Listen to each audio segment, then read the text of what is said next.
An Iranian ballistic missile just punched clean through Israel's entire air defense shield and exploded inside a Tel Aviv apartment building. Multiple interceptors were launched at it. Every single one missed. The sirens did not even sound fast enough for people to reach shelter. And here is the detail that makes this terrifying. The IDF admitted they had successfully intercepted that exact same type of missile before.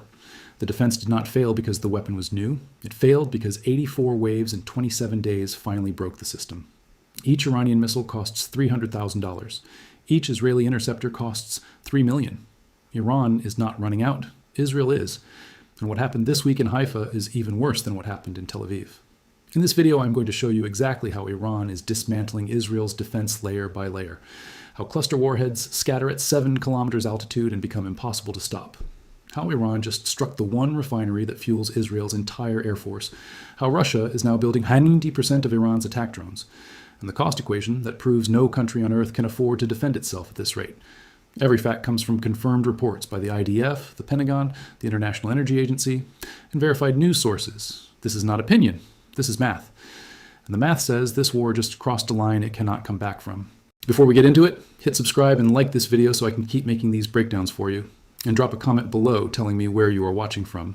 We read every single comment, and your suggestions help us pick the topics we cover next. Now let me show you what is actually happening on the ground. Most people think the Tel Aviv apartment strike was the biggest failure this week. It was not. What happened in Haifa is far more dangerous for Israel's ability to keep fighting this war, and almost nobody is covering it. Here is why. The Bazan Group oil refinery sits in Haifa Bay. That single facility is one of Israel's most important pieces of infrastructure. Jet fuel for the Air Force, diesel for armored vehicles, gasoline for 9 million civilians. Iran's military stated publicly it was targeting fuel depots used by Israeli fighter jets and shipyards where naval vessels are maintained. On March 19th, 6 separate missile waves hit northern Israel in one day. The Bazan refinery took damage again. This was the second strike on that facility in under a year. 12 fire and rescue teams deployed to the site. Firefighters disconnected power lines and ran emergency cooling operations. The refinery then disclosed to the Tel Aviv Stock Exchange that the gas pipeline feeding its production units had been damaged. Without that gas supply, the refinery may be forced to fall back on liquefied petroleum gas, the same fuel civilians use for cooking and heating. Military fuel now competing with household energy. Wartime scarcity stacked on top of domestic shortage. Professor Marcelo Sternberg at Tel Aviv University called the refinery a time bomb. He warned that a direct hit on the main processing units could release toxic clouds severe enough to force mass evacuation across the entire Haifa Bay area. A government plan to relocate the facility exists on paper. It is targeted for the end of the decade. The war has already made that timeline meaningless. Now let me show you the weapons doing this. Because once you understand how they work, you will understand why Israel's multi-billion-dollar shield cannot stop them, and why that 7-kilometer number changes everything. Iran used 2 main missiles in these waves. The Sejil and the Khorramshahr. The Sejil is a solid-fuel ballistic missile. That means unlike older liquid-fueled missiles that need hours of preparation on a launch pad where satellites can spot them, the Sejil fires from mobile trucks with almost no warning. It exits the atmosphere and re-enters at hypersonic speed. Iran claims it reaches Tel Aviv from central Iran in under 7 minutes. The Khorramshahr is different. It is heavier. It carries up to 1,800 kilograms. And it can be fitted with a cluster warhead containing up to 80 individual bomblets.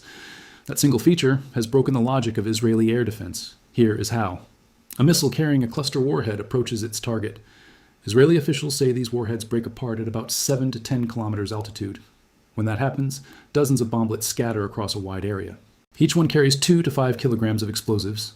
Dr. Uzi Rubin, former director of Israel's Missile Defense Organization, said it plainly. After the cluster opens, it is too late. Israel's aerosystem must destroy the missile before it reaches 7 kilometers. If it hits the missile above that altitude but does not score a perfect kill, the bomblets still deploy. An Iron Dome was never built for this. It handles short-range rockets at lower altitudes. It cannot chase dozens of small, fast-falling bomblets scattered across miles of airspace. The Israeli Air Force has now publicly admitted it is choosing not to shoot down certain bomblets in order to save its remaining interceptors. Let that sink in. Israel is rationing its own defense, not because the technology failed, because the cost of using it is unsustainable. And the cost numbers I am about to show you are not estimates. These are confirmed figures from the Pentagon and the IDF, and they prove that this war cannot continue the way Israel is fighting it. Here is why. One Iranian ballistic missile costs between $200,000 and $500,000. One Arrow 3 interceptor costs $2 to $3 million. One THAAD interceptor costs $12.7 million. During the 12-day war in June 2025, the United States burned through an estimated 150 THAAD rounds, cost over $1.9 billion. That consumed 14% of America's entire global THAAD stockpile. That war lasted 12 days. This war has lasted 27 days and counting. Israel is spending up to $200 million per day on defense alone. Iran is launching 3 waves per day. Iran's one-way attack drones cost $30,000 each. More than 3,000 have been launched since February 28th. Israel is burning 5 to 10 times more money per engagement than Iran spends on the weapon that triggers it. The question nobody in Washington or Tel Aviv wants to answer out loud is simple. What happens when the side spending $3 million per interception runs out of interceptors before the side spending $300,000 per missile runs out of missiles? But interceptor costs are not the only thing collapsing. What Russia is doing behind the scenes just made this entire war worse. And what Israel did in response may have opened a front nobody is prepared for. Stay with me. Western officials and analysts confirm Russia has been supplying Iran with intelligence, satellite imagery, and upgraded drone technology. Analyst Antonio Giustozzi told the Financial Times directly that Iran does not need more drones. It needs better drones. And that is exactly what Russia is providing. An Atlantic Council report found that nearly 90% of all Shahed drone assembly now takes place inside Russia. Iran designed the weapon, Russia industrialized the production line, and Moscow is shipping the upgraded versions back south.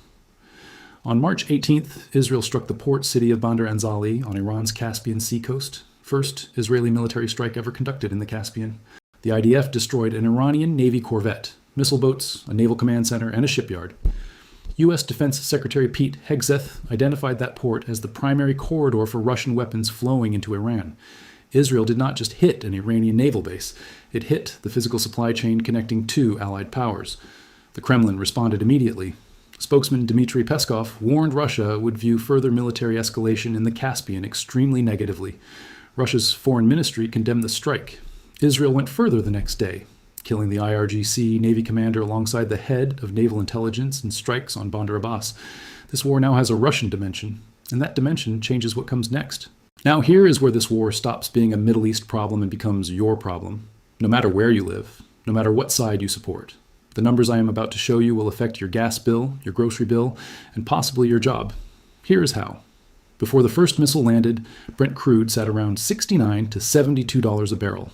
By March 20th, it passed 116. On March 26th, it topped 118 after Iran denied any negotiations with Washington. On its worst days, it briefly crossed 119. That is more than 60% above pre-war levels. The Strait of Hormuz, the waterway carrying 20% of all global oil, has been functionally closed since March 4th. California gasoline blew past $5 a gallon. Goldman Sachs raised its U.S. recession probability to 30%. Qatar declared force majeure on all liquefied natural gas contracts. European gas prices surged more than 20%. Fertilizer exports from the Gulf have collapsed. The region supplies roughly 45% of global sulfur. Analysts project nitrogen fertilizer prices could double from 2024 levels. This is landing in the middle of the Northern Hemisphere spring planting season. Food prices are next. The International Energy Agency is calling this the worst energy security crisis ever recorded. And here is the contradiction that should disturb everyone. Iran is absorbing the heaviest aerial bombardment in modern Middle Eastern history. More than 8,000 targets struck, according to U.S. Central Command. And yet Iran is the only major oil exporter still moving crude through the Strait of Hormuz. Bloomberg reported on March 26th that Iran has earned hundreds of millions of dollars in extra oil revenue since the war started, selling mostly to China at the smallest discount to Brent in over 10 months. The country being bombed is earning more money than before the bombs started falling. So let me bring everything together. Because when you see all of these pieces side by side, one conclusion becomes unavoidable. 84 waves in 27 days. A ballistic missile punching through Israel's full defense shield into a Tel Aviv apartment. The Bazan refinery, the facility fueling Israel's Air Force, hit for the second time.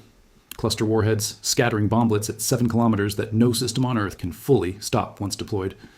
Russia building 90% of Iran's drones and shipping upgraded versions south. Interceptors being consumed years faster than they can be manufactured. Oil above $118. Fertilizer prices doubling. Goldman Sachs saying 30% chance of recession.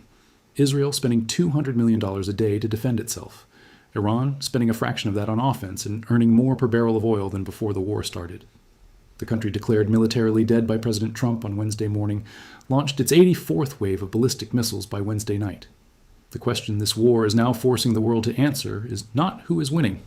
It is which side can sustain the cost of losing. That answer is becoming clearer every single day. What do you think happens next? Let me know in the comments. Subscribe if you want to stay updated. I will see you in the next one.